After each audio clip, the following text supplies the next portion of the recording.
સાબરકાંઠા પોલીસે ફૂડ વિભાગ દ્વારા સાબરકાંઠા જિલ્લાના મેડિકલ સ્ટોર ઉપર ચેકિંગ હાથ ધરવામાં આવ્યું હતું. મેડિકલ સ્ટોર ઉપર ડોક્ટરના પ્રિસ્ક્રિપ્શન વગર નશાકારક સિરપ અને અન્ય નશાયુક્ત દવાઓનું વેચાણ થતું હોવાને આધારે ગુજરાતમાં તમામ જગ્યાએ આ સ્પેશિયલ ડ્રાઈવ યોજવામાં આવી હતી, જેમાં હિંમતનગરની લાઇફલાઇન મેડિકલ સ્ટોર ઉપર સ્ટેપ ગોઠવીને ડમી ગ્રાહકને મોકલતા મેડિકલ સ્ટોરના સંચાલક હસન અલીએ ડોક્ટરના પ્રિસ્ક્રિપ્શન વગર નશાયુક્ત દવાનું વેચાણ કર્યું હતું, જેથી કબજે કરવામાં આવ્યા.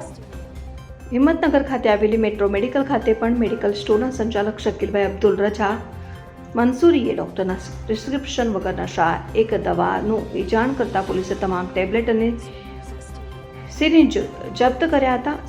સાબરકાંઠા જિલ્લામાં કુલ 242 મેડિકલ સ્ટોરમાં ચેકિંગ હાથ ધરાયું. નોંધનીય છે કે મેડિકલોમાં આ દવાઓ વેચાતી હોવાની ફૂડ વિભાગને પણ જાણ છે, પરંતુ ફૂડ વિભાગ તે લોકો સામે આંખ મીચાકણા કરી રહ્યું છે, જેથી જેટલો દોષ મેડિકલમાં આ દવાઓ વેચનાર સંચાલકોનું છે, તેનાથી વધુ દોષ ફૂડ એન્ડ ડ્રગ્સ વિભાગના 2 જવાબદાર અધિકારીઓનો પણ છે. જોતા રહો ભારત ટાઈમ્સ ન્યૂઝ.